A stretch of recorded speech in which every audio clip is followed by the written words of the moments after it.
Hey guys, Chad Trofkerman here from the Incredible Tutorials YouTube channel.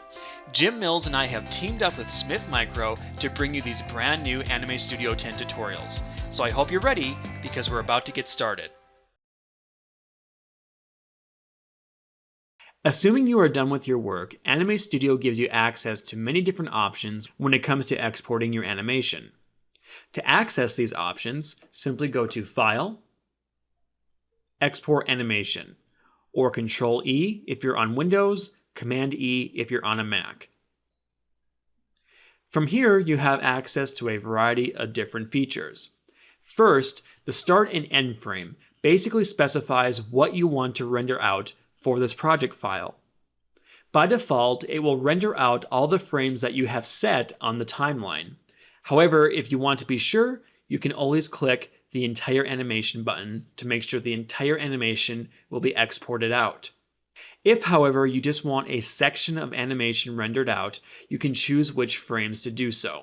So let's say your animation starts at 60 and ends at 300. You just want that portion of the cartoon rendered.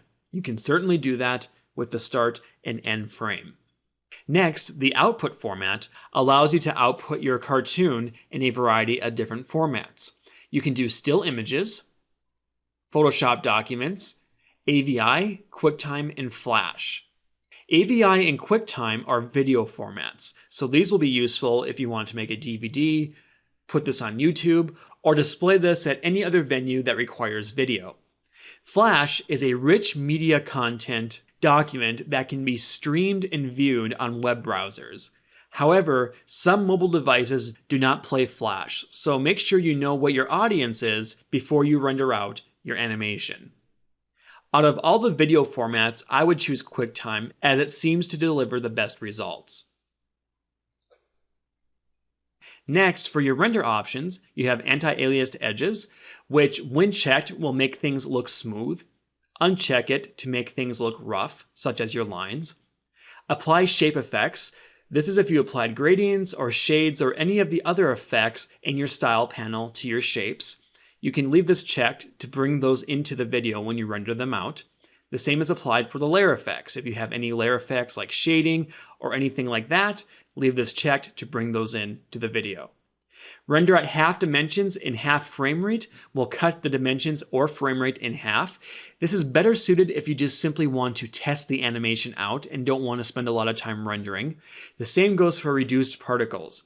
If you use the particle effects in Anime Studio and you just want to test it out, you may want to select this so it takes less time to render out. You'll have less particles, but it may be enough to give you an idea of what your animation will look like.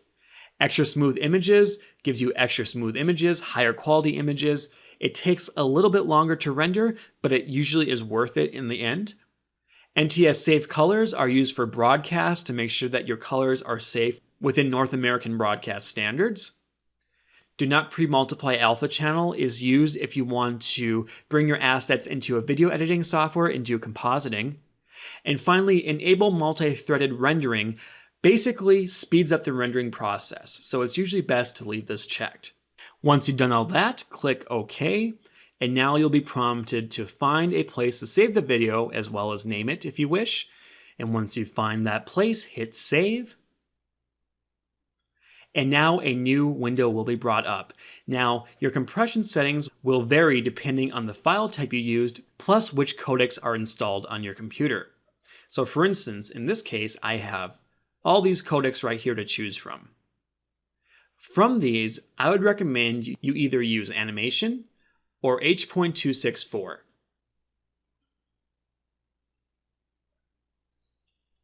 From there, you can choose your frames per second. I would leave this alone as it tends to pick up on your default project setting frame rate, and you probably don't want to mess with that too much. And down here, you can choose your depth and your quality. So you can choose how many colors you want. If you want a higher quality, you're going to want to go with more colors. However, that will of course increase the file size, as well as the quality will increase the file size the higher it is. And once you do all that, you can click OK to render out the project. Now, rendering can take some time depending on how much detail and how many frames you have in the project. So just be patient and let it do its thing, and once it's done, you can preview the video in the location that you saved it to. And that is how you export animations from Anime Studio Pro. If you have any more questions regarding Anime Studio, please check out the official Anime Studio website at anime.smithmicro.com. I have more Anime Studio 9 tutorials out there, so stay tuned for those, and I'll see you guys next time.